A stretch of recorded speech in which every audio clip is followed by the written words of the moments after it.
10 Sure Hacks to Writing Effective and Interesting Dialogue. Memoirs need dialogue.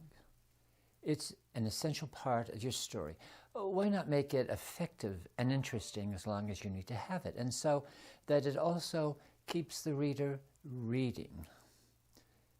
This video masterclass offers you 5 reasons to write dialogue into your memoir to create more interesting and effective recording of speech.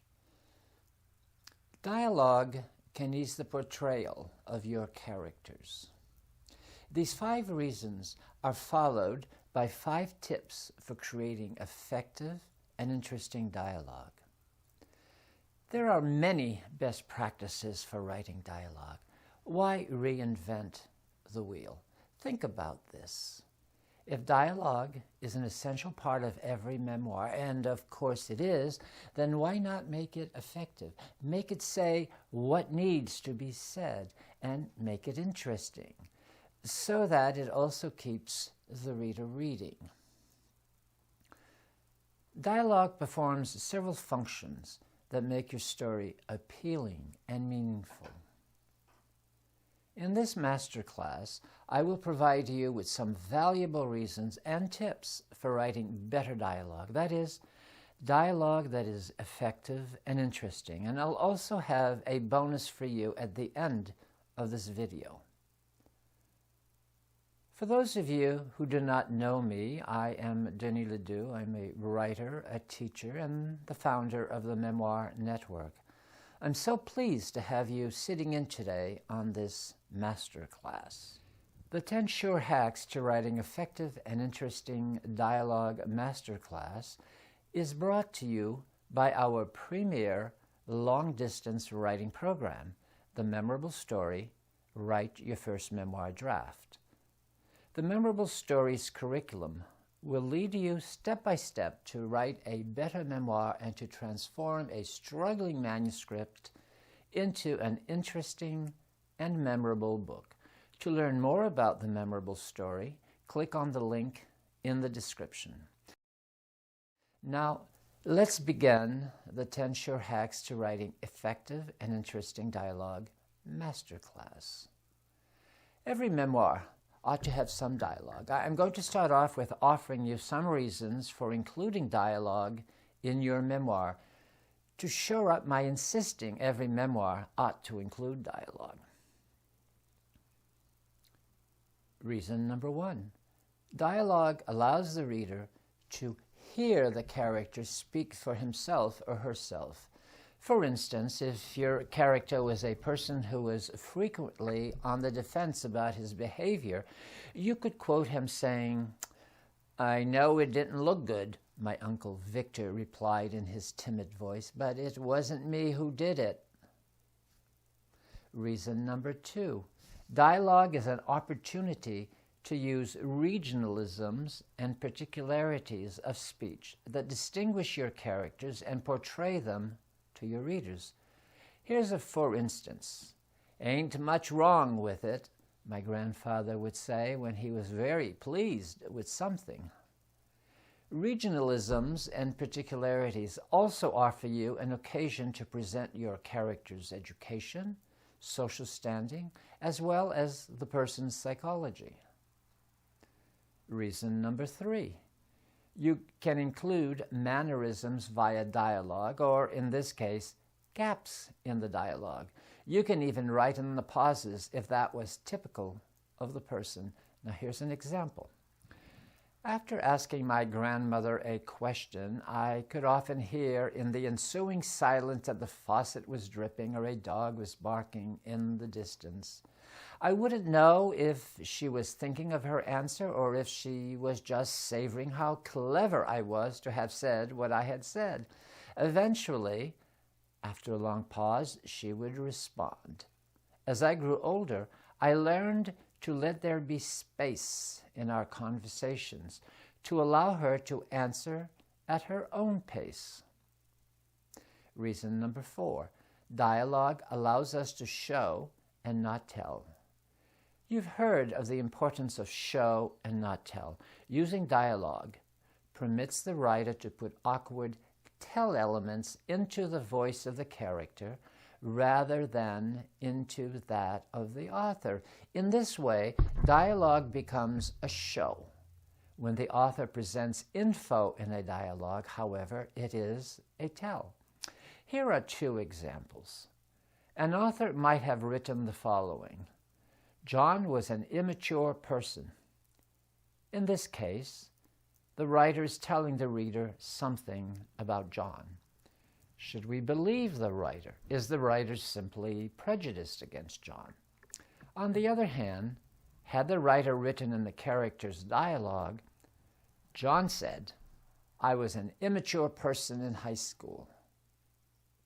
Here, the character is speaking for himself, and the author cannot be charged with imposing a point of view on the reader. Reason number 5.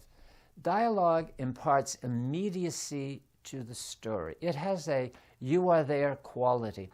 Now listen to this. "Look at me," Marita said. "Look at these hands."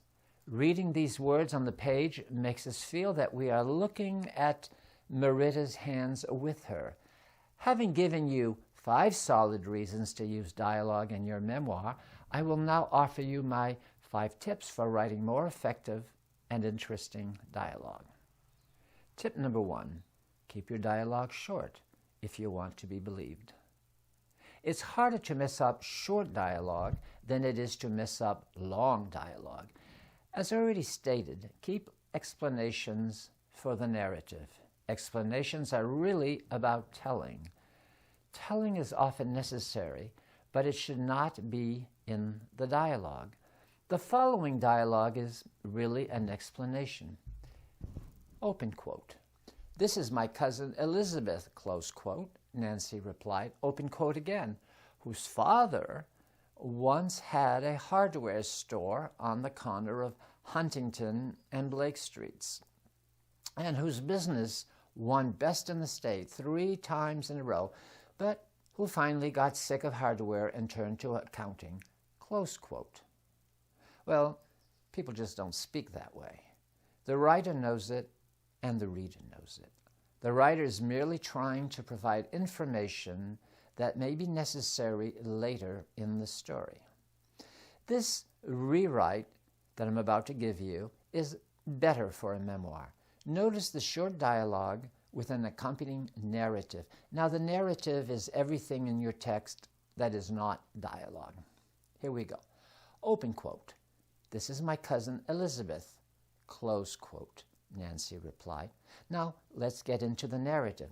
Elizabeth's father, Nancy explained, once had a hardware store on the corner of Huntington and Blake.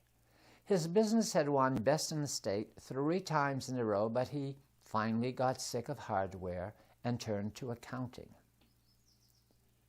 In the narrative that follows Nancy's dialogue, the author has used indirect dialogue. Now, I have a whole video on direct and indirect dialogue available for you on this channel. I hope you will go listen to it. Tip number 2, insert feeling and emotion into the dialogue. Again, keep analysis or interpretation for the narrative. "I hate you," he snarled. He had been putting up with his brother for a long time and would no longer tolerate that. Tip number 3, do not replicate dialogues from real life into your story.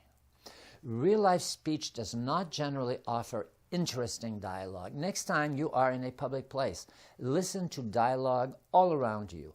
You will easily notice how repetitive, aimless, and meaningless it often is.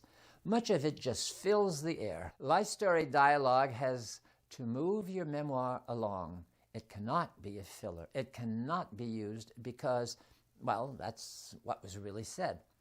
In the first example I will provide in a moment, the dialogue doesn't move the story along. It simply is imitative of real life.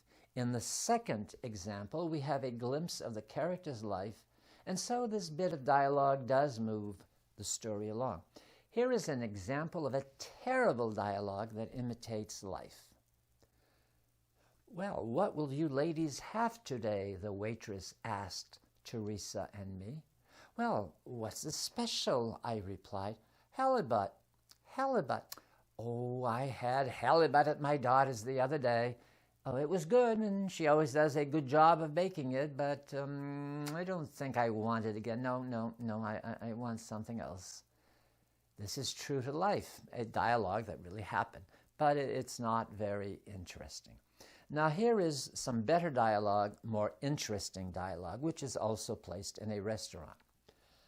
"What will you ladies have today?" the waitress asked Teresa and me. "What's the special?" I replied. "Halibut." Halibut. For a moment I was taken away by a feeling that I could not describe, but then it came to me. I had ordered halibut the day Tom had taken me out to lunch to tell me that he was divorcing me. It's easy to see that the second example brings us right into the story. Notice how short the dialogue is. Tip number 4. Skip dialogue if it doesn't add anything. Yes, dialogue can give voice to a character, but let's not make that voice boring. In the first restaurant scene above, it would be preferable to skip the dialogue with the waitress and just move on to what happened between the speaker and Teresa. If nothing happened, skip the restaurant scene altogether. Tip number 5.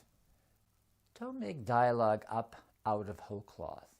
Of course, you have to find your dialogue in what you, 1, actually heard, 2, have found from a letter or a journal, 3, feel confident is a composite of what the person would have said, or 4, is so short and so factual that no one would dispute it. Here's an example. Jane is my sister. Nobody would dispute that. And you've just made that up. You should not make dialogue up just to ease your writing task of creating drama so that you can make the story interesting. If you would like to explore receiving help with your dialogue or any aspect of memoir writing, we offer a 30-minute complimentary just getting to know you coaching consultation, no obligation. Oh, and before you go, here's the bonus I promised you. A link to our video explaining direct and indirect dialogue. It will help you to be more focused in using dialogue in your memoirs. Good luck writing your dialogue into your stories. Bye.